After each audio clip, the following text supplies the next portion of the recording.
Hello दोस्तों, स्वागत है आपका फ्यूचर जोन कंपटीशन इंस्टीट्यूट के ऑनलाइन प्लेटफॉर्म पर। जैसा कि आप सभी लोग जानते हैं कि हम करंट अफेयर्स की नए नए अपडेट्स आपको देते रहते हैं, नई नई वीडियो के बारे में, नई नई करंट अफेयर्स की अपडेट्स के बारे में आपको जानकारियां देते हैं।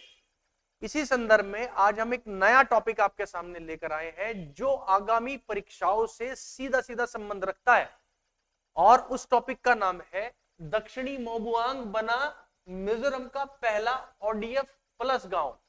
इसका मैं आपको सीधा सीधा मतलब समझाता हूं कि ये है क्या, ये प्रोजेक्ट क्या है, और ये बेसिकली बात किस बारे में कर रहे हैं हम लोग। तो चलिए शुरुआत करते हैं इस वीडियो की। देखिए, मिजोरम का एक गांव है दक्षिणी मोबुआंग, उसको आदर्श ओडीएफ प्लस गांव घोषित किया गया है। आदर्श ओडीएफ क्या होता है, पहले तो ओडीएफ के बारे में जान लेते हैं। ये होता है ओपन, ओ से बना ओपन, डी से बना डेफेक्शन, डी से क्या बना डिफेकेशन, CATION, और एफ से बना फ्री। इसका मतलब सीधा सीधा ये हो गया कि यह एक ऐसा बन गया है जो पूरी तरह से खुले शौच से मुक्त है। अब आप बोलेंगे कि खुले शौच से मुक्त तो भारत के कई गांव हैं, लेकिन वो जो भारत सरकार की एक ग्रामीण योजना है, कौन सी, स्वच्छ भारत मिशन, स्वच्छ भारत मिशन के चरण 2,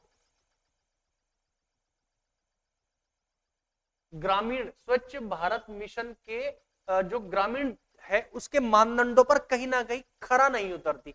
तो इस वजह से ये जो दक्षिणी मोबुआंग जो है मिजोरम का एक छोटा सा गांव, ये पूरी तरीके से इस पर, इनके मानदंडों पर, स्वच्छ भारत मिशन ग्रामीण के मानदंडों पर पूरी तरह खरा उतरता है। चलिए इसके बारे में थोड़ा सा और जिक्र कर लेते हैं। तो यह गांव जैसे कि मैंने बताया SBM यानी स्वच्छ भारत मिशन ग्रामीण के मानदंडों पर खरा उतरता है। ठीक है, यानी मानदंडों को यह पूरा करता है। और इसके अलावा अब गौर मतलब बात यह है कि ODF प्लस गांव घोषित होने का अर्थ क्या होता है। इसका अर्थ सीधा सीधा यह होता है कि खुले में शौच से मुक्त एक ऐसा गांव जहां ठोस और तरल, जहां ठोस और तरल अपशिष्ट, जहां ठोस और तरल अपशिष्ट प्रबंधन की पूरी व्यवस्था हो, प्रबंधन की पूर्ण व्यवस्था हो। ये बात शर्तें लागू होने के लिए, मानदंडों को पूरा करने के लिए इस बात का होना बेहद आवश्यक है। तो चलिए और जान लेते हैं इसमें क्या बात है, क्या खास बात है। अब इस मोबुआंग गांव के बारे में थोड़ा सा हम लोग जान लेते हैं। यह गांव मिजोरम के आइजोल जिले का एबॉक प्रखंड में आता है। किस, कहां पर आता है, आइजोल में,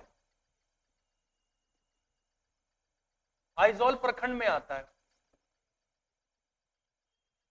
ठीक है, और गांव के सभी स्कूलों में, गांव के जितने भी स्कूल हैं, गांव के सभी स्कूलों में, और 2 आंगनवाड़ी केंद्र है उसमें भी, और जो सामुदायिक यानी कम्युनिटी जो हॉल है उसमें भी, और भारत निर्माण राजीव गांधी सेवा केंद्र जो वहां पर बहुत बड़ा एक हॉल है, कम्युनिटी हॉल है, उसमें भी यह शौचालय की अच्छी व्यवस्था है इसी के आधार पर, यानी स्वच्छ भारत मिशन ग्रामीण के तहत, इसलिए यह मानदंड को पूरा करता है। और इसके अलावा यानी सिर्फ घरों में ये लागू नहीं है, बल्कि सरकारी संस्थानों में भी इस मानदंड को पूरा किया गया है, ये इसको खास बनाती है।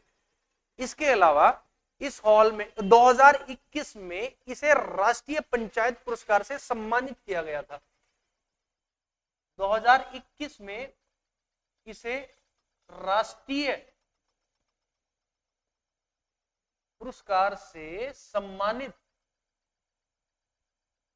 किया गया। ये बात इसको खास बना देती है, परीक्षा उपयोगी खास बना देती है। इसके अलावा और मैं आपको इसके बारे में और जानकारियां देता हूं। वर्तमान में यहां कुल घरों में से 98% घरों में स्वाभाविक रूप से सड़ने वाली अपशिष्ट सामग्री को निपटान की व्यवस्था है यहाँ पर। यानी जो हम घरों में चीजें इस्तेमाल करते हैं उसमें से 98% घरों में अपशिष्ट को निपटाने की स्वतः व्यवस्था है, यानी उसको बाहर नहीं फेंकते हैं, वो खुद ही इसको डिकम्पोज कर देते हैं, जिससे वो एक कंपोजिट खाद यानी मैन्योर बन जाती है, जो कि खेतों में उपयोगी होती है। देखिए कितने अच्छे व्यवस्था की गई है इन्होंने। इसके अलावा मैं एक और आपको कमाल की बात बताता हूं इस गांव की। इस गांव की खास बात यह है कि जो प्लास्टिक है गांव के द्वारा एकल प्लास्टिक जो पॉलिथीन बैग्स होते हैं गांव में, जो हम अपने शहरों में कुछ भी सामान लेकर आने के लिए इस्तेमाल करते हैं, वो एकल प्लास्टिक बैग यानी जिसको हम वन टाइम यूज करते हैं, उस पर पूर्णतया प्रतिबंध लगाया है। एकल पॉलिथीन पर पूर्णतया प्रतिबंध। ये किसी सरकारी कार्य का नतीजा नहीं है, ये लोगों ने स्वयं किया है ऐसा।